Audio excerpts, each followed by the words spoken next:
एक बार फिर good set से खाद्य आपूर्ति विभाग के लिए बुरी खबर आई है। खा गया वो चावल? मैं पूछना चाहता हूँ, कौन खा गया वो चावल?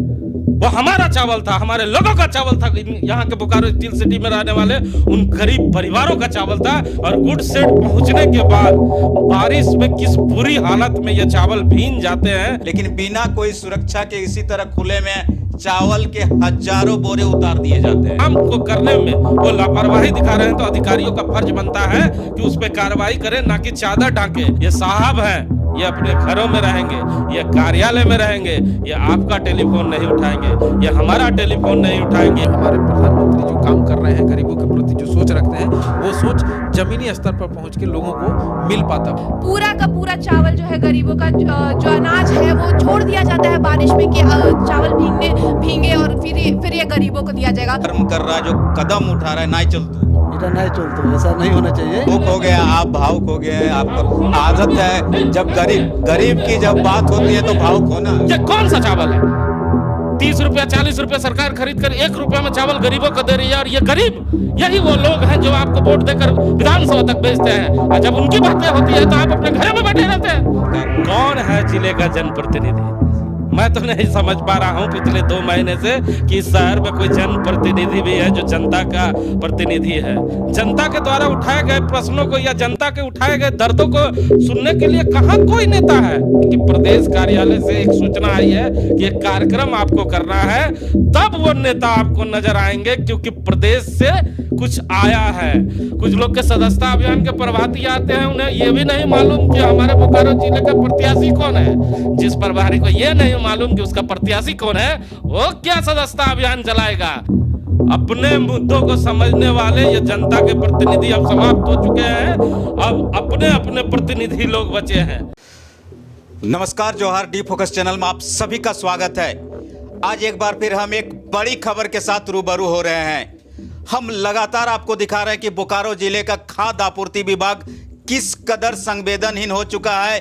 हमारा कोई मकसद नहीं है कि बार बार इस विभाग को लेकर समाचारों का प्रसारण करें, लेकिन यह विभाग और इससे जुड़े तमाम लोग इतने संवेदनहीन सोच के हैं कि मजबूरन होकर हमें लगातार इस विभाग के बड़े समाचारों को प्रसारण करना पड़ता है। उसकी सुर्खियों को, उसकी वानगियों को दिखाने को मजबूर होना पड़ता है। एक बार फिर गुड सेट से खाद्य आपूर्ति विभाग के लिए बुरी खबर आई है। यह बुरी खबर क्या कुछ है, इससे दिखाने के लिए इस समय डी फोकस आपके समक्ष इस बड़ी खबर को लेकर उपस्थित हुआ है और हमारी पूरी टीम इसी पर नजर बनाई हुई है। हमारे साथ हमारे प्रबंध संपादक भी हैं इस पूरे मामले को लेकर, जिन्होंने लंबे समय से खाद्य आपूर्ति विभाग से जुड़े हुए समाचारों की सुर्खियों को और इसके पीछे की सच्चाइयों को दिखाने का काम इन्होंने किया है। आज एक बार फिर यही विभाग सुर्खियों में बना हुआ है, तो आइए इस पूरे मामले पर चर्चा में शामिल होते हैं। और सबसे पहले इस पूरे मामले को लेकर हम अपने प्रबंध संपादक जी के समक्ष जाते हैं और उनसे जानने की कोशिश करते हैं कि खाद्य आपूर्ति विभाग की आज की जो ताजा खबर है, वह ताजा खबर क्या है, वह ताजा सुर्खियां क्या है। हिमांशु जी, खाद्य आपूर्ति विभाग एक बार फिर ताजा खबर लेकर बोकारो के लोगों के लिए हाजिर है, क्या सच्चाई है? देखिए, आपने शुरू दौर में एक बातें कही, काफ़ी अच्छी बातें कही कि हमारा कोई मकसद नहीं है कि हम इस विभाग को बार बार दिखाएं, क्योंकि लोग हम पे प्रश्न उठाते हैं कि हिमांशु जी आखिर बार बार इसी विभाग को क्यों दिखाया जाता है। लेकिन हम कहना चाहते हैं, इस विभाग के बड़े अधिकारियों से भी कहना चाहते हैं कि जहां तेलंगाना कितनी दूर है, आप सोचिए। तेलंगाना से सुरक्षित झारखंड हमारे लिए अनाज चलकर आता है और गरीबों के लिए अनाज चलकर आता है, और करीबन 3420 टन अनाज बोकारो गुड सेट पहुंचता है। और गुड सेट पहुंचने के बाद बारिश में किस बुरी हालत में ये चावल भीग जाते हैं, जिसकी तस्वीर लगातार हम दिखा रहे हैं। और यहाँ के जो ठेकेदार हैं वो कितने संवेदनहीन हैं, उन्हें इसकी जानकारी पहले से है। लोगों को पहले से जानकारी है कि मौसम विभाग में चिताया था कि कल बारिश हो सकती है। उसके बाद भी जब भी बड़े अधिकारियों से हम लोग संपर्क करने का कोशिश करते हैं, खासकर DSO, MO से, तो ये लोग टेलीफोन नहीं उठाते हैं। हैं। ये इतने संवेदनहीन यहाँ के ये अधिकारी हैं कि इनको हम लोगों ने कई बार टेलीफोन किया है कि इनकी मुद्दे की जानकारी दे कि यहाँ पे इस तरह के गलत काम हो रहे हैं सर, यहाँ पर गरीबों का अनाज मारा, लेकिन क्या वजह हो कि ये लोग टेलीफोन उठा ले, क्योंकि इन्हें सब मालूम है। आप पहले हमारे दर्शकों को जरूर हम आपसे कहना चाहेंगे, पहले ये पूरा जो मामला है हमारे दर्शकों को बताएं कि दर्शक समझ पाए कि आखिर हम किन मुद्दों पर चर्चा करने के लिए आए हैं। बिल्कुल, मैं आपको सारा सारांश बता देता हूँ हिमांशु जी। आज एक बार फिर जिस खबर को लेकर हम लोग यहाँ उपस्थित हुए उसमें गुड्स सेट्स में तेलंगाना से जो वहाँ का एफसीआई वहाँ से चलकर 3,420 टन खाद्य आपूर्ति विभाग को चावल भेजा जाता है जन वितरण की दुकानों में बांटने के लिए, जिसको गरीब का चावल कहा जाता है। गरीबों के बीच बांटने के लिए केंद्र और प्रदेश सरकार अपने पैसे लगाकर कई गुना ज्यादा दाम देकर उस चीज को, उस राशन को गुड शेड यानी बोकारो रेलवे स्टेशन का जो गुड शेड है वहां उतारती है। तेलंगाना से जैसा कि आपने कहा कि एकदम पूरी तरह सुरक्षित हुआ चावल रेलवे विभाग के द्वारा पहुंचाया जाता है। और यहाँ पर जो ठेकेदार हैं उनकी जो कारस्तानी है उसको आप देखिए कि कहा जाता है कि आप जिस चीज़ की जिम्मेदारी लेते हैं उसकी सुरक्षा की भी जिम्मेदारी आपकी होती है, लेकिन बिना कोई सुरक्षा के इसी तरह खुले में चावल के हजारों बोरे उतार दिए जाते हैं। और मौसम बदलता है, मौसम बिगड़ता है, अचानक बरसात होने लगती है और ये जो 3,420 टन चावल उस पानी में भीग जाता है, इसके बावजूद भी इनकी संवेदना नहीं जागती है। उसी तरह से चावल को गाड़ी में, ट्रांसपोर्टर के गाड़ी में लोड कर दिया जाता है और हमारे जो सबसे बड़े गोदाम है काशी झरिया और जो कृषि बाजार समिति है चास का, वहाँ इन 3,420 टन चावल को पहुंचा दिया जाता है। यानी इस बार जो हमारे पूरे जिले के गरीब है जिनको ये राशन मिलेगा, ये भींगा हुआ चावल ही खाना पड़ेगा। हिमांशु, उनके किस्मत में शायद है, ये सरकार ने तो सही चीज भेजी थी, लेकिन जिला प्रशासन, खाद्य आपूर्ति विभाग और वो जो ठेकेदार है उनकी सजा इन गरीबों को मिलेगी। हिमांशु, सही कहा आपने, उनकी सजा आज नहीं मिल रही है, कई वर्षों से मिल रही है। इसके पहले भी हम लोगों ने टेलीविज़न के माध्यम से दिखाया था कि इसके पहले भी गुड सेट पे इसी तरह ठेकेदार ने कई हजार टन चावल और गेहूं आया था और बारिश में पूरी तरह भीग गया था। मीडिया कवरेज के बाद आफा दाफी में ठेकेदार वहां पहुंचते हैं, अधिकारी पहुंचते हैं और किसी तरह से उसे ढका जाता है कि अधिकारियों पर गाज नहीं गिने। लेकिन मैं पूछना चाहता हूँ आपके माध्यम से उन अधिकारियों से, क्या जो ठेकेदार हैं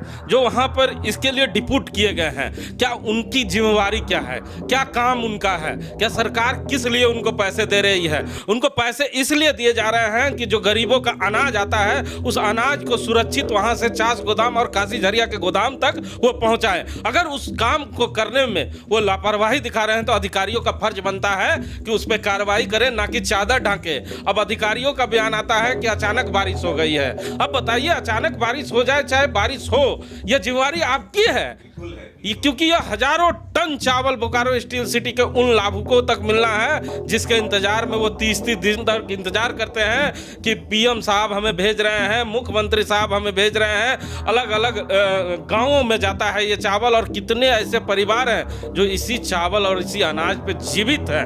उन लोगों तक जब ये चावल पानी में भीग जाता है, मैं आपसे जानना चाहूँगा, आप ग्रामीण क्षेत्र से आते हैं, आपने खेती को भी बहुत नज़दीक से देखा है, आप बताएं कि ये चावल जब भीग जाएगा तो इसे सूखने में कितना दिन लगेगा? सूखने की बात छोड़ दीजिए हिमांशु जी, इस चावल को आप दोबारा उपयोग कीजिएगा तो वो उपयोग के योग्य ही नहीं रह जाता है। लेकिन मैंने आपको कहा ना कि इन ठेकेदारों की सजा गरीबों को मिलेगी और ये मिल रही है। जैसा कि ये चावल जाएगा उसको वहाँ सुखाया कहाँ से जाएगा? जिस गोदाम में आप इसको ले जाके डाल देंगे उसके बाद ऐसी थोड़ी कोई व्यवस्था हमारे प्रदेश में या जिले में तो है नहीं कि उसको सुखाया जाएगा फिर आपके जन वितरण की दुकानों में पहुंचाया जाएगा और उसके बाद गरीबों को दिया जाएगा। लेकिन ये पूरा का पूरा मजाक बना दिया गया है खाद्य आपूर्ति विभाग ने अपने आप को। इसलिए मैंने कहा कि देखिए, तेलंगाना, यहाँ से कितना दूर तेलंगाना है, तेलंगाना से ये करीबन 3420 टन अनाज चलकर आता है यहाँ पर रेक के माध्यम से, कई स्टेट को पार कर सुरक्षित बोकारो स्टील सिटी पहुँचता है। और जिस जगह पे उसे सुरक्षित रखना है तो अधिकारी और ठेकेदार कितने लापरवाह हैं कि वो सुरक्षित उसे उस जगह तक नहीं पहुंचा पा रहे हैं। मैं तो कहूँगा कि विधानसभा चल रहा है और कई विधायक उस समय में मौजूद हैं, उनको भी ये मामले को उठाना चाहिए कि बोकारो स्टील सिटी में लगातार हो क्या रहा है। कहीं गोदाम से माल गायब हो जा रहा है, कहीं जन वितरण प्रणाली में ठेप्पा लगाकर लोगों को माल नहीं दिया जा रहा है। और अधिकारी अभी तक जितने भी खबर हम लोगों ने जलाया है, अधिकारियों ने कोई बड़ा एक्शन नहीं लिया है और ना कहीं प्रेस मीडिया के सामने आकर कुछ बयान दिया है। या डीएसओ साहब हो चाहे एमओ साहब हो, ये साहब हैं, ये अपने घरों में रहेंगे, ये कार्यालय में रहेंगे, ये आपका टेलीफोन नहीं उठाएंगे, ये हमारा टेलीफोन नहीं उठाएंगे, ये गरीबों का टेलीफोन नहीं उठाएंगे। आखिर उठाएंगे किसका टेलीफोन, ये भगवान जानता है या ये साहब जानते हैं। बिल्कुल हिमांशु जी, मैं आपके पास जरूर आऊँगा। हमारे साथ चास के जो रिपोर्टर है जयलक्ष्मी नारायण जी भी चास के गाँव में जाते हैं और रिपोर्टिंग करते हैं। लक्ष्मी जी, गांव में जाते हैं और अक्सर सुना जाता है, अभी तो कम हो गया है पूरे देश में प्रदेश में, कि भोजन की कमी की वजह से, चावल की भात की कमी की वजह से लोग की जान चली जाती है। उस चावल के साथ ऐसा खिलवाड़ क्या लगता है आपको?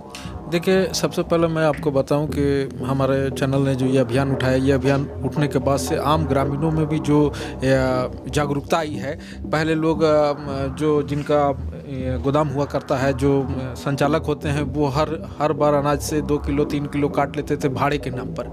लेकिन अब जो हमारे चैनल ने जो जागरूकता फैलाई है, उसके बाद से लगातार ग्रामीण हो या शहरी क्षेत्र के जो भी लाभुक होते हैं, उन सभी लाभुकों ने आवाज़ उठाना शुरू कर दिया है, जिसका फलस्वरूप आपने देखा कि लगभग कुमरी क्षेत्र हो या विभिन्न क्षेत्रों में लोगों ने आवाज़ उठाना शुरू किया। एमओ जो हमारे हैं वो क्षेत्र में जाते हैं, उनको लोग रोक लेते हैं कि नहीं, आपको उस पर कार्रवाई करना होगा। तो 6-7 ऐसे कितने संवेदक हैं जिन पे कार्रवाई भी हुई। उसके बाद मैं आपको बताऊं कि जिस प्रकार से भारत सरकार कितने महंगे में चावल खरीदती है या गेहूं खरीदती है, उसके बाद से मात्र 2 रुपये 1 रुपये किलो में गरीबों को अनाज देने के लिए सरकार अपनी पहल करती है, जो आम नागरिकों के टैक्स के वजह से ही संभव हो पाता है। लेकिन उसके बाद ये जो पदाधिकारी जिनको देखने के लिए भारत सरकार, राज्य सरकार के जो पदाधिकारी हैं, जिनको देखने के लिए जिम्मेवारी दी जाती है, अगर वो सही से काम करें तो जो हमारे प्रधानमंत्री जो काम कर रहे हैं, गरीबों के प्रति जो सोच रखते हैं, वो सोच जमीनी स्तर पर पहुंच के लोगों को मिल पाता पूरा। लेकिन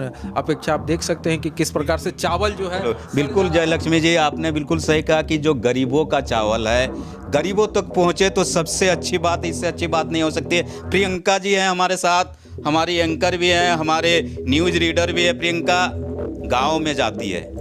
चावल की बात आप सकते हैं कि भारत को कृषि प्रधान देश कहा जाता है। जिस चावल की बात होती है, उस चावल को सरकार ने अच्छी सोच के साथ लोगों के बीच पहुंचा दिया। रेलवे विभाग ने और तेलंगाना सरकार ने भी पूरी सुरक्षा के साथ पहुंचा दिया। लेकिन हमारी जो बोकारो जिला प्रबंधन है, ये इसको सुरक्षित नहीं रख पा रही है। कितना दुर्भाग्यपूर्ण मानती हैं इसे आप? बहुत दुर्भाग्यपूर्ण है ये शर्मा जी, क्योंकि मैं कहना चाहूँगी कि राशन कार्ड किस लिए बनाया गया था, ताकि जो गरीब लोग हैं, जो मध्यम वर्गीय लोग हैं, वो लोग इसका लाभ उठा सके और कई फैसिलिटीज़ जो है जो सरकार की तरफ से दी जाती है उसका फ़ायदा उठा सके। लेकिन यहाँ पर क्या हो रहा है, यहाँ पर कभी कभी 2 महीने का राशन मार लिया जाता है, कुछ दिन का राशन उन्हें दिया नहीं जाता है। और अब ये और एक बड़ी मुझे लग रहा है ये बहुत बड़ा इशू है, क्योंकि पूरा का पूरा चावल जो है गरीबों का जो अनाज है वो छोड़ दिया जाता है बारिश में कि चावल भींगे और फिर ये गरीबों को दिया जाएगा। मैं पूछना चाहूँगी उन अधिकारियों से कि क्या गरीबों को हक नहीं है अच्छा चावल खाने का, क्वालिटी वाला चावल खाने का? शासन की आप सोच देख रही हैं। प्रदेश सरकार का अभी सेशन चल रहा है, इस पर भी बात करेंगे। हमारे एडिटर हैं, इन्हें चावल बहुत प्रिय है। भोला नाम है इनका। भोला, भींगा हुआ चावल बना के कभी खाया आपने? नहीं, आज तक तो कभी नहीं खाए हैं जी। और ये गलत हो रहा है। गरीबों के साथ ऐसा नहीं होना चाहिए, क्योंकि चावल के लिए 1 महीना तक इंतज़ार करते हैं। अब इस तरह में अगर भींजा चावल हम लोग को मिलेगा तो ये दुख भरी बात है। इसका तो हम लोग उपयोग नहीं कर सकते हैं, ये बेकार जाएगा। मतलब सरकार के ये निर्णय ठीक है, लेकिन खाद्य आपूर्ति विभाग जो कर्म कर रहा है, जो कदम उठा रहा है, नहीं चलतो इटा नहीं चलतो, ऐसा नहीं होना चाहिए। ये सब गलत किया जा रहा है।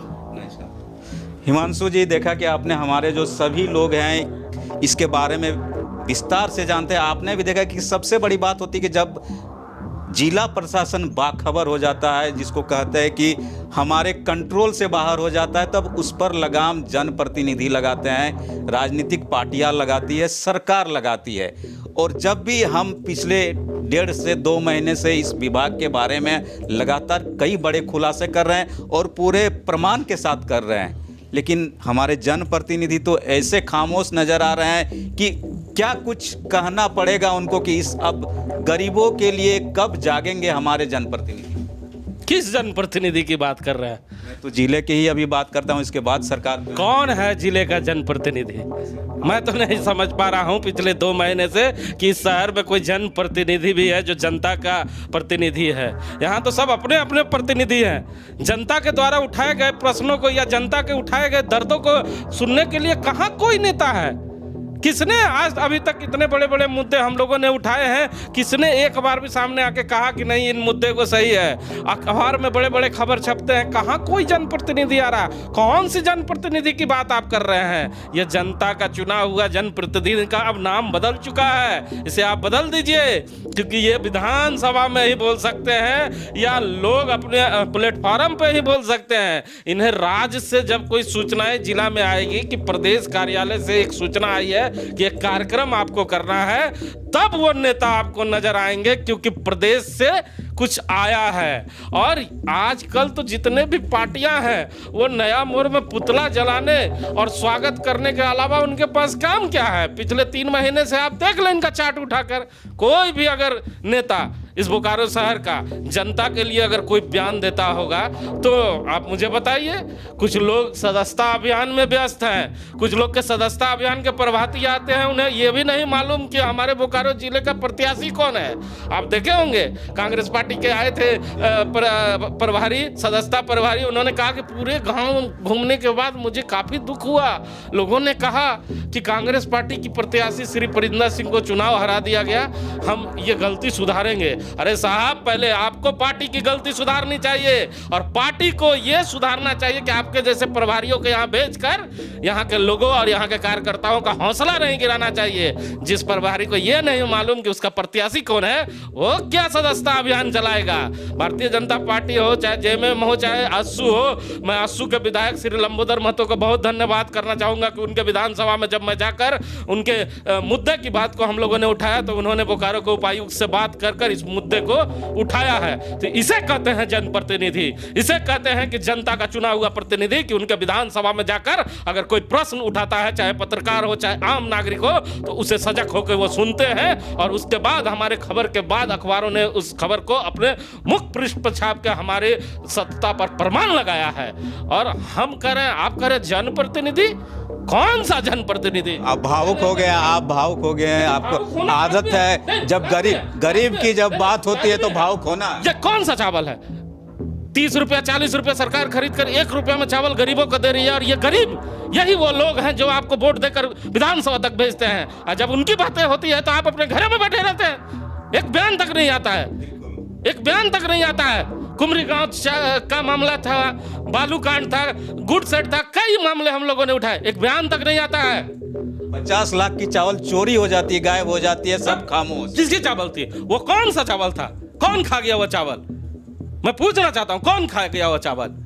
वो हमारा चावल था, हमारे लोगों का चावल था, यहाँ के बोकारो स्टील सिटी में रहने वाले उन गरीब परिवारों का चावल था, जिसे राज्य सरकार और केंद्र सरकार ने मिलकर भेजा था बोकारो स्टील सिटी कि उन तक जरूरतमंद लोगों तक पहुंचे। क्या पहुंचे वो चावल?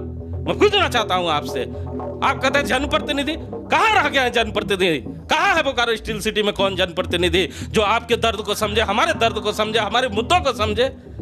अपने मुद्दों को समझने वाले ये जनता के प्रतिनिधि अब समाप्त हो चुके हैं। अब अपने अपने प्रतिनिधि लोग बचे हैं जो अपने भला के काम कर रहे हैं। मैं किसी पे हस्तक्षेप नहीं कर रहा हूं, ना किसी पार्टी को कहना चाहता हूं। जो जैसा करेगा आने वाला समय में वैसा भुगतेगा, जनता सब। चलिए हम प्रदेश सरकार की बात कर लेते हैं। हिमांशु जी हमारे प्रदेश सरकार के युवा मुख्यमंत्री है। कहा जाता है कि जब पहली बार लॉकडाउन लगा तो हमारे मुख्यमंत्री जी ने हवाई चप्पल पहनने वाले को हवाई जहाज से बैठाकर वापस लाने का काम किया था। बड़ी तारीफ हुई थी पूरे देश में कि कोई प्रदेश में ऐसा मुख्यमंत्री भी है जिन्होंने ऐसा नेक काम किया है कि अपने जो मजदूर है उसको, आपके जो हमारे जम्मू कश्मीर से हवाई चप्पल में जो काम करते हैं उसको हवाई जहाज में लाने का काम किया था। इनको टॉप 10 में भी जगह मिल गई थी। और इनके कहा जाता है कि हमेशा ट्वीट पर, मैं बार बार यही कहता हूं कि हमेशा ट्वीट पर ज़बरदस्त एक्शन लेते हैं। गरीबों के मुख्यमंत्री माय माटी और मानुष की बात करने वाले मुख्यमंत्री, क्या लगता है वहां तक मामला जा पाएगा?